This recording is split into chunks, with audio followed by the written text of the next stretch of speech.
राजस्थान के एक छोटे से कस्बे में एक पुराना और टूटा हुआ घर था।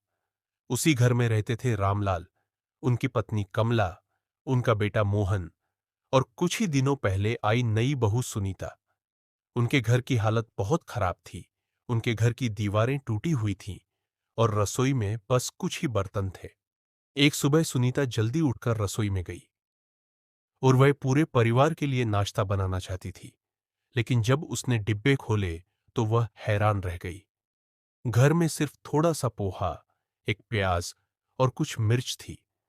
उसी समय उसकी सास कमला रसोई में आई और बहू से बोलने लगी। बहू, ज्यादा परेशान मत हो। हमारे घर में अक्सर ऐसा ही होता है। कोई बात नहीं माँ जी। इन थोड़े से सामान में भी अच्छा खाना बन सकता है। सुनीता ने चूल्हे पे कढ़ाई रखी और उस कढ़ाई में तेल डाला। फिर उसमें राई, प्याज और हरी मिर्च डाली और उनको अच्छी तरह से भुना, जिससे धीरे धीरे खुशबू पूरे घर में फैलने लगी। फिर उसने पोहा डाला और ऊपर से नींबू और मसाले डाले, जो वह अपने मायके से लाई थी। उसी समय उसके ससुर रामलाल बाहर से आए और बोले। अरे! ये इतनी अच्छी खुशबू कहाँ से आ रही है? बहू ने पोहा बनाया है। सुनीता ने फिर अपने ससुर को पोहे परोसे और जैसे ही उन्होंने पोहा खाया, अरे वाह!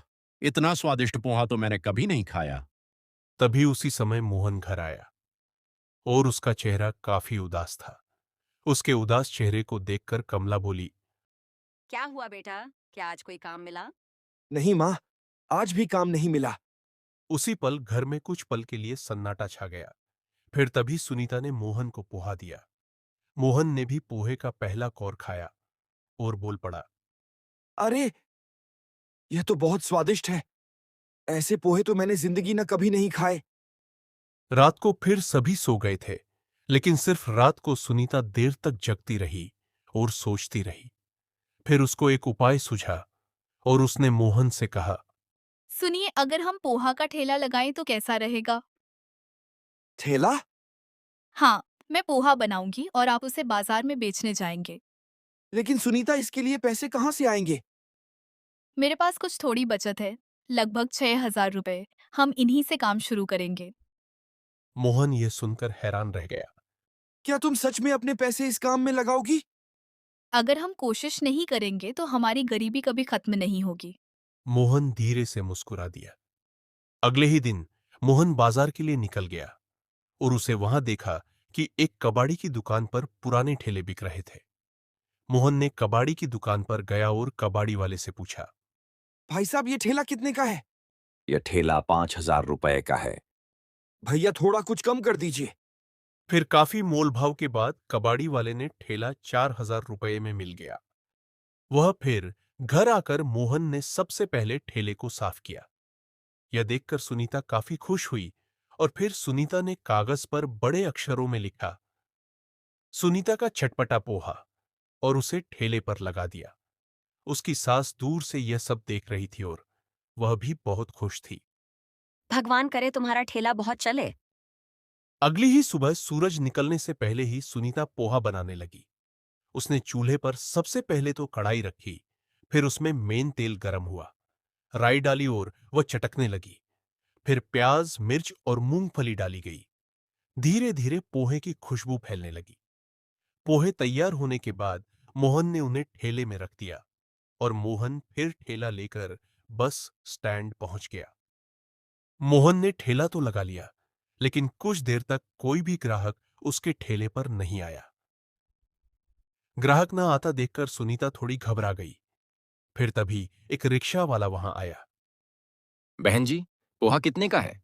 जी, 10 रुपए प्लेट। चलो, मुझे एक प्लेट दे दो। सुनीता ने जल्दी से पोहे की प्लेट तैयार की और रिक्शा वाले को दे दिया। जैसे ही रिक्शा वाले ने पहला कौर खाया, कुछ ही सेकंड बाद वह मुस्कुराया और बोला। अरे वाह! ये पोहे तो बहुत ही स्वादिष्ट है। फिर उसने अपने दोस्तों को आवाज दी। अरे इधर आओ, यहाँ बहुत बढ़िया पोहा मिल रहा है। धीरे धीरे उनके ठेले पर और ग्राहक आने लगे। चलो, मुझे एक प्लेट दे दो। मेरे लिए भी एक। सुनीता तेजी से सभी को पोहा परोसने लगी और मोहन भी उस भीड़ को संभाल रहा था। कुछ ही घंटों में उनके पूरा पोहा खत्म हो गया और उनकी आज की पहल कमाई हुई जिसे देखकर दोनों बहुत खुश थे। दोपहर में मोहन ने पूरे पैसे गिने। सुनीता, आज हमने 350 रुपए कमाए। ये तो बस शुरुआत है, हम धीरे धीरे और मेहनत करेंगे। सुनीता की आंखों में खुशी के आंसू आ गए, लेकिन उनकी यह सफलता कुछ लोगों को पसंद नहीं आने वाली थी। जल्द ही कुछ ठेले वाले उनसे जलने लगेंगे। अगली सुबह सूरज निकलते ही सुनीता और मोहन फिर अपने पोहा के ठेले के साथ बस स्टैंड के पास पहुंच गए। कल की कमाई ने उनके दिल में एक नई उम्मीद जगा दी थी। सुनीता, आज तुमने थोड़ा ज्यादा पोहा बनाया है ना? हाँ, आज मैंने 2 गुना पोहा बनाया है। कल जल्दी खत्म हो गया था इसलिए। ठेले से फिर वही खुशबू फैलने लगी। धीरे धीरे लोग उनके ठेले पर आने लगे। भाभी, एक प्लेट पोहा देना। मेरे लिए भी एक, और नींबू थोड़ा ज्यादा डालना। अभी देती हूँ भैया।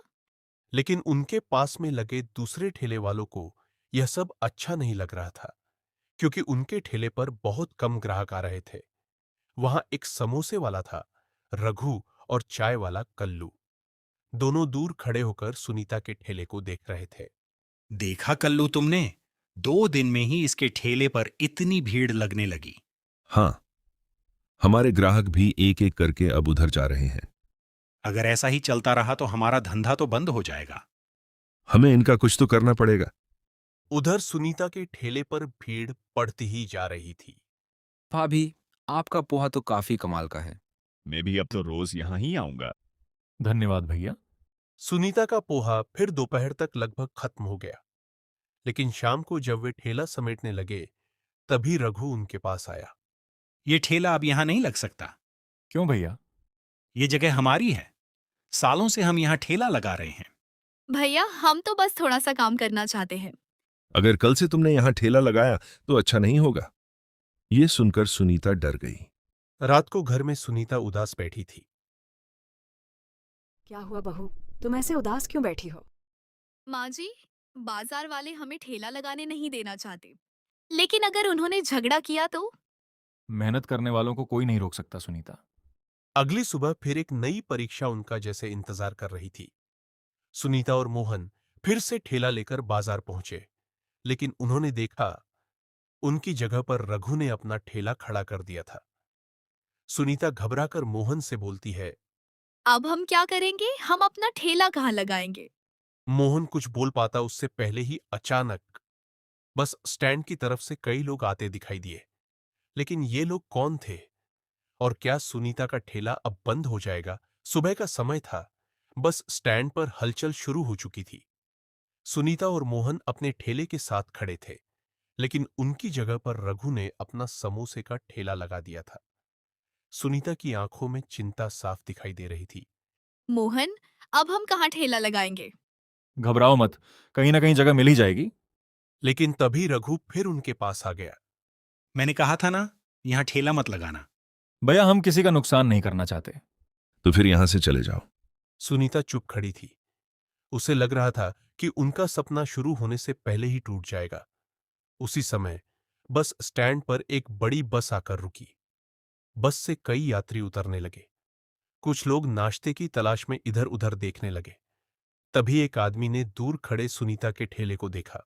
अरे देखो, वहां पोहा मिल रहा है। चलो हम भी वही खा लेते हैं। कुछ ही मिनटों में कई लोग सुनीता के ठेले के पास आ गए।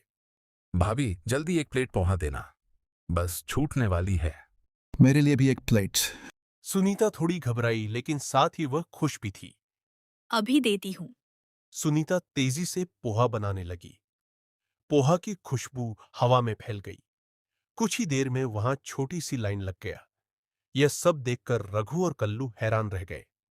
देखा, लोग फिर इसके पास जा रहे हैं। कुछ भी करके, लेकिन इसका ठेला हमें यहां से हटाना पड़ेगा। उधर ग्राहक पोहा खाकर खुश हो रहे थे। वाह भाभी, इतना स्वादिष्ट पोहा मैंने पहली बार खाया। आप रोज यहाँ ठेला लगाती हैं क्या? हाँ भैया, अब रोज आएंगे। मोहन यह सब देखकर बहुत खुश था। लेकिन तभी अचानक एक नगर निगम की गाड़ी बस स्टैंड के पास आकर रुकी। उसमें से 2 अधिकारी उतर गए। वे जोर से बोले, यहाँ सड़क पर लगे सारे ठेले तुरंत हटाओ। यह सुनकर सारे ठेले वाले घबरा गए और रघु और कल्लू भी तुरंत अपना ठेला हटाने लगे। मोहन भी यह देखकर डर गया।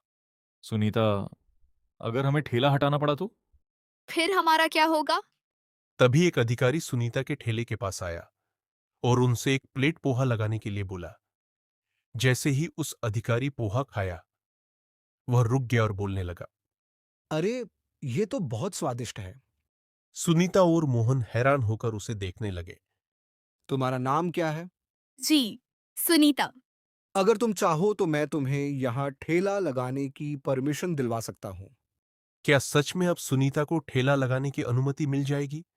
और क्या रघु और कल्लू की जलन खत्म होगी? यह जानने के लिए देखिए कहानी का अगला भाग।